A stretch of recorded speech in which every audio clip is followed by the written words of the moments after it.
ये है इंडोनेशिया, दुनिया के सबसे खूबसूरत और कॉम्प्लिकेटेड मुल्कों में से एक। यहाँ आग उगलते वॉल्केनोज हैं, घने जंगल हैं और खूबसूरत बीचेस हैं। ये एक ऐसा अनोखा मुल्क है जहाँ 27 करोड़ से ज्यादा लोग 17,000 से ज्यादा आइलैंड्स पर रहते हैं। जी हाँ, 17,000 आइलैंड्स। इंडोनेशिया दुनिया का सबसे बड़ा आइलैंड कंट्री है जो 5,000 किलोमीटर से ज्यादा के एरिया पर फैला हुआ है। इसके अलावा ये 3 टाइम जोन्स में भी फैला हुआ है। वेस्ट में सुमाट्रा से लेकर ईस्ट में पैपियोआ तक। ये दुनिया का चौथा सबसे बड़ी आबादी वाला मुल्क है। The largest Muslim majority country and one of the most ethnically and linguistically diverse places on earth. लेकिन इस सारी खूबसूरती के पीछे एक राज छुपा है। 17,000 जजीरों पर फैला ये मुल्क आखिर बना कैसे? एक कंट्री बनने से पहले यहाँ किसकी हुकूमत थी? और ये इतने ज्यादा और इतने डिफरेंट आइलैंड्स एक ही मुल्क में इकट्ठे कैसे हुए? और सबसे अहम सवाल, आप ऐसे कंट्री पर हुकूमत कैसे कर सकते हैं जो इतने समुद्रों में फैला हुआ हो? इंडोनेशिया की कहानी को समझने के लिए हमें जाना होगा तारीख में, क्योंकि ये सिर्फ एक मुल्क नहीं है बल्कि मॉडर्न हिस्ट्री के सबसे अजीब एक्सपेरिमेंट्स में से एक है, जिसमें हजारों आइलैंड्स, कल्चर्स और वॉल्केनोज को एक ही मुल्क में इकट्ठा करने की कोशिश की गई है। इस वीडियो के एंड तक आप समझ जाएंगे कि इंडोनेशिया अभी तक यूनाइटेड कैसे है और फ्यूचर में कैसे ये टूट भी सकता है।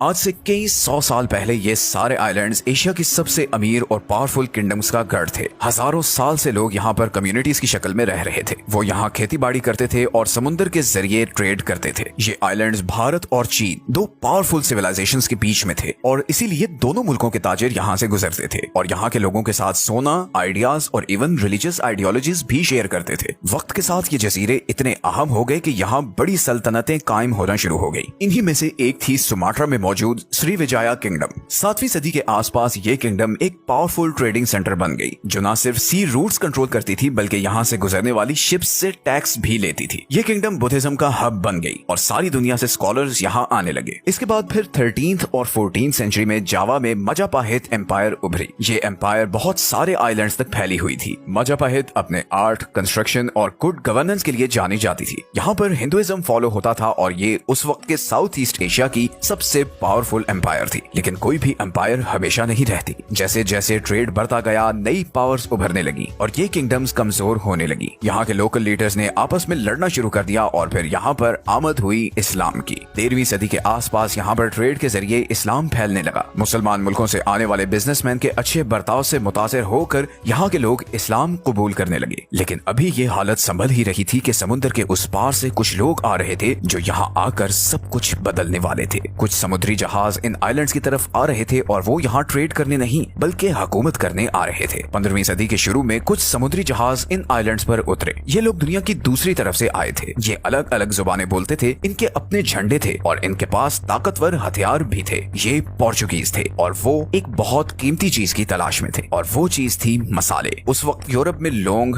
जायफल और काली मिर्च सोने जितनी कीमती समझी जाती थी और इंडोनेशिया के मलुकू आइलैंड्स में ये मसाले बहुत बड़ी तादाद में पाए जाते थे। ये आइलैंड स्पाइस आइलैंड्स के नाम से मशहूर हो गए और हर कोई इन पर कब्जा करना चाहता था। पोर्चुगीज के कुछ ही अरसे बाद डच भी यहाँ पर आ गए और वो भी यहाँ सिर्फ ट्रेड के लिए नहीं बल्कि हुकूमत के लिए आए थे। 1602 में डच ने डच ईस्ट इंडिया कंपनी बनाई जो उस वक्त दुनिया की सबसे पहली और बड़ी इंटरनेशनल कंपनी थी। उसका एक ही मकसद था कि इन स्पाइसेस के ट्रेड का कंट्रोल अपने हाथ में ले ले। डच ने वहाँ पर किले बनाए और लोकल लीडर्स के साथ डील्स की और जहाँ डील काम नहीं की वहाँ पर अपनी ताकत का इस्तेमाल किया। आहिस्ता आहिस्ता डच ने पोर्चुगीज को यहाँ से निकाल दिया और इन आइलैंड्स पर कब्जा कर लिया। यहाँ की सारी लोकल किंगडम्स या तो खत्म हो गई या फिर उन्होंने डच की हुकूमत मान ली। लेकिन डच का गोल सिर्फ ये मसाले नहीं था, वो तो यहाँ की जमीन, लोगों और दूसरे रिसोर्सेज पर भी कब्जा करना चाहते थे। और यहीं से शुरुआत हुई डच की 300 साला हुकूमत की। डच ने यहाँ बटाविया जैसा शहर बनाया जिसे आज जकार्ता कहते हैं। इसी तरह इन्होंने यहाँ शुगर, कॉफी और टोबैको की फार्मिंग शुरू की और इंडोनेशियन से जबरदस्ती काम लेने लगे। डच ने यहाँ की जमीनों पर कब्जा कर लिया, खूब टैक्स इकट्ठा किया और जब कोई प्रोटेस्ट की कोशिश करता तो उसे भरपूर ताकत से कुचल दिया जाता। इस सब के बावजूद बहुत से इंडोनेशियंस ने हिम्मत नहीं हारी और वो आजादी का ख्वाब देखते रहे और 1900s में ये ख्वाब बिलाखिर एक मूवमेंट की शक्ल इख्तियार कर गया। डच को लग रहा था कि सब कुछ उनके कंट्रोल में है, लेकिन एक नया तूफान आ रहा था, एक ऐसी वर्ल्ड वॉर जो पूरी दुनिया को हिलाकर रखने वाली थी। ये 1940 की दिहाई थी और वर्ल्ड वॉर 2 शुरू हो चुकी थी। एक नई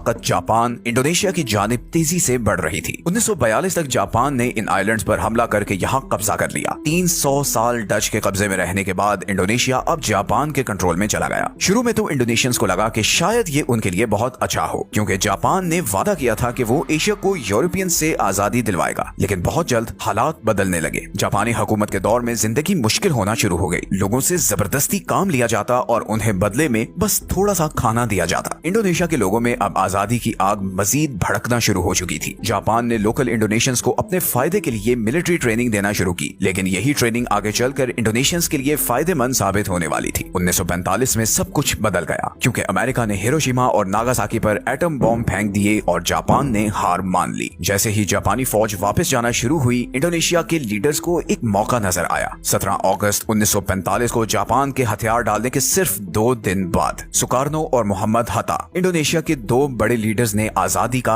ऐलान कर दिया। It was a brave move, लेकिन डच ने इस आजादी को मानने से इनकार कर दिया, क्योंकि जापान के जाने के बाद वो फिर से यहाँ का कंट्रोल लेना चाहते थे। इसके बाद 4 साल तक यहाँ जबरदस्त लड़ाई हुई, जिसे इंडोनेशियन नेशनल रेवोल्यूशन कहा जाता है। इस जंग में इंडोनेशियंस ने हथियारों और डिप्लोमेसी के साथ जबरदस्त तरीके से रेजिस्ट किया और दोबारा गुलाम बनने से इनकार कर दिया। आखिरकार 1949 में आलमी दबाव के बाद डच ने हार मान ली और यूं इंडोनेशिया आजाद हो गया। मगर आजादी हासिल करना तो शुरुआत थी। उन्हें अब एक ऐसा मुल्क चलाना था जिसमें 17,000 से ज्यादा जजीरे, बेशुमार कौमें और दर्जनों जुबानें बोली जाती थी। तो इंडोनेशियंस ने आजादी तो हासिल कर ली थी, लेकिन असल मुश्किल काम तो अभी बाकी था, और वो था इतने सारे लोगों को इकट्ठा रखना। ये कोई एक मुल्क या चंद सूबे नहीं थे। इंडोनेशिया एक बहुत बड़ा पजल था, जिसके 17,000 से ज्यादा आइलैंड्स 5,000 किलोमीटर के एरिया पर फैले हुए थे। इंडोनेशिया के कुछ आइलैंड्स बहुत बड़े हैं और वो लोगों से भरे हुए हैं, जैसे जावा आइलैंड, जिसमें इंडोनेशिया की आधी आबादी मतलब तकरीबन 14 करोड़ लोग रहते हैं। इसी तरह सुमाट्रा, सुलावेसी और कलिमंतन भी बड़े आइलैंड्स हैं, जिनके अपने कल्चर्स हैं। इसी तरह कई हजार छोटे छोटे आइलैंड्स हैं और हर किसी का अपना कल्चर, जबान और आइडेंटिटी है। अगर आप जानना चाहते हैं कि इंडोनेशिया कितना डाइवर्स है, तो जरा ये स्टैट्स देखें। यहाँ 700 से ज्यादा जुबानें बोली जाती हैं, 1300 से ज्यादा एथनिक ग्रुप्स रहते हैं। यहाँ पर इस्लाम, क्रिश्चियनिटी, हिंदुइज्म और बुद्धिज्म को मानने वाले लोग रहते हैं। तो फिर इतने डिफरेंट लोगों को एक ही मुल्क में कैसे जोड़ा गया है? इसी का जवाब ढूंढते हुए इंडोनेशिया के लीडर्स के जहन में एक आइडिया आया। उन्होंने एक नेशनल स्लोगन बनाया, भिन्नका तुंगल आइका, जिसका मतलब था यूनिटी इन डाइवर्सिटी। मतलब हम हैं तो एक दूसरे से डिफरेंट, बट फिर भी रहेंगे इकट्ठे। इन लीडर्स ने नेशनल लैंग्वेज भी सोच समझ कर चुनी। सबसे ज्यादा बोले जाने वाली जबान जावानीज के बजाय भाषा इंडोनेशिया को नेशनल लैंग्वेज बनाया, क्योंकि वो एक आसान जबान थी और हर कोई आसानी से वो सीख भी सकता था। इसका एक फायदा ये भी हुआ कि किसी एक ग्रुप को ये महसूस नहीं हुआ कि हमारे बजाय दूसरे की जबान को नेशनल लैंग्वेज बना दिया गया है। इसी तरह उन्होंने जकार्ता को कैपिटल बनाया और फिर इन सब आइलैंड्स में सड़कें, स्कूल और सी पोर्ट्स का एक जाल बिछा दिया, ताकि लोग एक दूसरे से कनेक्टेड रह सकें। लेकिन इस सब के बावजूद सबको इकट्ठा रखना इतना आसान नहीं था। कुछ इलाके अभी भी अलग होना चाहते थे। सुमाट्रा में मौजूद आचेह आइलैंड ने आजाद होने की कोशिश की। पैपुआ भी बहुत अरसे से आजादी मांगता आया है। ईस्ट तिमोर ने तो अलग होने के लिए वॉर भी लड़ी और फाइनली 2002 में एक सेपरेट कंट्री भी बन गया। इंडोनेशिया ने कई सालों से यूनाइटेड रहने की कोशिश की है और गो के उसे कामयाबी भी मिली है, लेकिन पूरे मुल्क को इकट्ठा रखने की ये स्ट्रगल आज भी जारी है। 17,000 आइलैंड्स वाले मुल्क को चलाना ऐसा ही है जैसे किसी तूफान में कश्ती चलाना हो, क्योंकि हर कश्ती अपनी अलग डायरेक्शन में जा रही होती है। इसके लिए बहुत मेहनत और सब्र चाहिए, क्योंकि इंडोनेशिया को सिर्फ पॉलिटिकल चैलेंजेस का सामना नहीं है, बल्कि ये दुनिया के सबसे डेंजरस जियोलॉजिकल जोन्स पर भी वाक़ है। इंडोनेशिया असल में पैसिफिक रिंग ऑफ फायर पर वाक़ है। ये एक बहुत बड़ी पट्टी है जिसमें बहुत से वॉल्केनोस हैं और बहुत ज्यादा जलजले भी आते हैं, और इसीलिए इंडोनेशिया में 130 से ज्यादा एक्टिव वॉल्केनोस भी हैं, जो दुनिया में सबसे ज्यादा हैं। और यहाँ पर अर्थक्वेक भी सबसे ज्यादा आते हैं, और फिर सुनामी, फ्लड्स और लैंडस्लाइडिंग भी बहुत होती है। दुनिया के कुछ सबसे खतरनाक नेचुरल डिजास्टर्स भी यहाँ हो चुके हैं। 1883 में कराकटवा आइलैंड पर मौजूद वॉल्केनो इतनी जोर से फटा के उसकी आवाज 4800 किलोमीटर दूर तक सुनी गई। इस धमाके ने सुनामी को ट्रिगर कर दिया, जिसकी वजह से 36,000 लोग मारे गए और पूरे के पूरे गांव मिट गए। इसी तरह 2004 में सुमाट्रा की कोस्ट के पास 9.1 शिद्दत का जलजला आया, जिसकी वजह से एक बार फिर सुनामी ट्रिगर हो गया। इस सुनामी ने इंडोनेशिया, थाईलैंड, श्रीलंका और दूसरे कंट्रीज में 2,30,000 से ज्यादा लोगों की जान ले ली, और ये मॉडर्न हिस्ट्री का सबसे डेडलीस्ट डिजास्टर माना जाता जाता है। हर साल ये सैलाब हजारों लोगों को अपने घरों से बेदखल कर देते हैं। एक और प्रॉब्लम ये भी है कि इंडोनेशिया का कैपिटल जकार्ता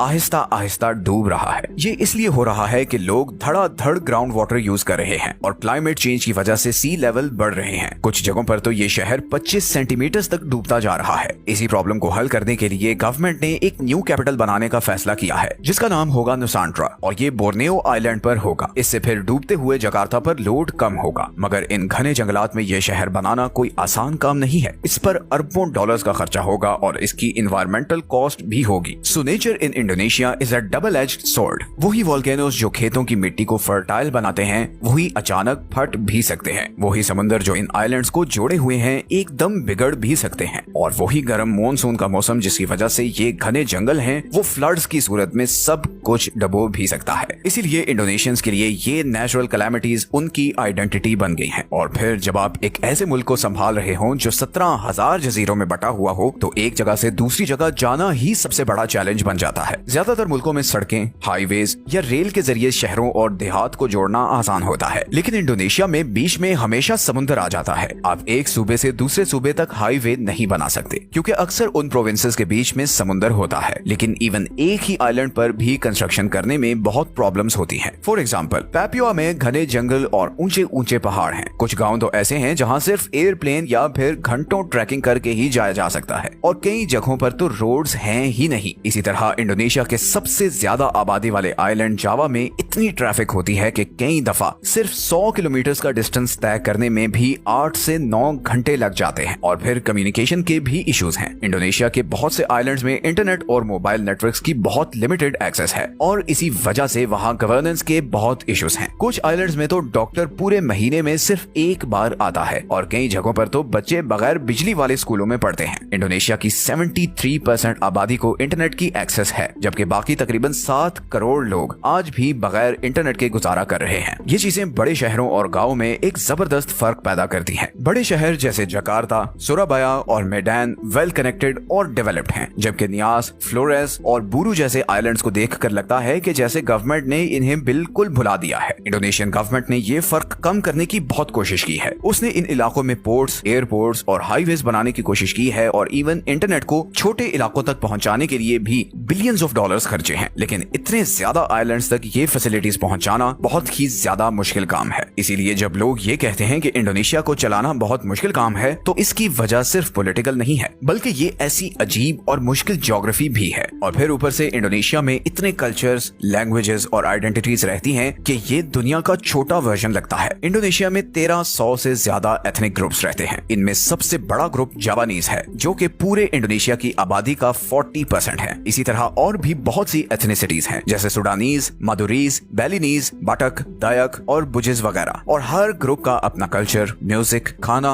और लैंग्वेज है। इंडोनेशिया 700 से ज्यादा लोकल जबानों को ऑफिशियली रिकॉग्नाइज करता है। इतनी ज्यादा जबानें शायद ही किसी मुल्क में हो। अब जैसे सुलावेसी में जो लोग रहते हैं, वो घर पर कोई और जबान बोलते हैं, बाहर मार्केट में कोई और जबान, और फिर स्कूल में कोई और जबान। तो जब किसी कंट्री में इतनी ज्यादा जबानें बोली जाती हों, तो उसे फिर आप इकट्ठा कैसे रखते हो? इसका जवाब है भाषा इंडोनेशिया। 1945 में आजादी हासिल करने के बाद इंडोनेशिया ने भाषा इंडोनेशिया को नेशनल लैंग्वेज डिक्लेयर कर दिया, क्योंकि ये बोलनी और सीखनी बहुत आसान थी। यही जबान आज इंडोनेशिया के हर स्कूल, गवर्नमेंट ऑफिसेज और मीडिया में बोली जाती है, और यही जबान इंडोनेशिया को इकट्ठा रखती है। लेकिन सिर्फ जबान एक करने से भी आपस के डिफरेंसेस दूर नहीं हुए। आज भी पैपुआ में बहुत से लोग खुद को बाकी इंडोनेशिया का हिस्सा नहीं समझते। उनकी शक्लें मुख्तलिफ हैं, जबानें अलग हैं, और वो कई सालों से ऐसा महसूस करते हैं कि सरकार उन्हें इग्नोर करती है। यही कई मूवमेंट चल रही हैं, और कभी कभी उनकी वजह से यहाँ वायलेंस भी होता है। इसी तरह नॉर्दर्न सुमाट्रा में आचे के प्रोविंस में बहुत साल तक लोगों ने लड़ाई लड़ी है, और आज वहाँ उनकी इतनी पावर है कि वो ऑफिशियली शरिया लॉ पास कर सकते हैं। इसी तरह 1990s और 2000s में मलुकू और सेंट्रल सुलावेसी के एरियाज में क्रिश्चियंस और मुस्लिम्स के बीच बहुत लड़ाइयाँ हुई। इस सूरत हाल से निपटने के लिए इंडोनेशियन गवर्नमेंट पैंकैसिला नामी फिलोसफी को प्रमोट करती है। इस आइडियोलॉजी में 5 प्रिंसिपल्स हैं, जैसे खुदा पर यकीन, सोशल जस्टिस और यूनिटी, और ये हर स्कूल और गवर्नमेंट इंस्टीट्यूशन में पढ़ाया जाता है। तो अब आप समझ चुके होंगे कि इंडोनेशिया सिर्फ एक कंट्री नहीं, बल्कि 17,000 आइलैंड्स की एक पजल है।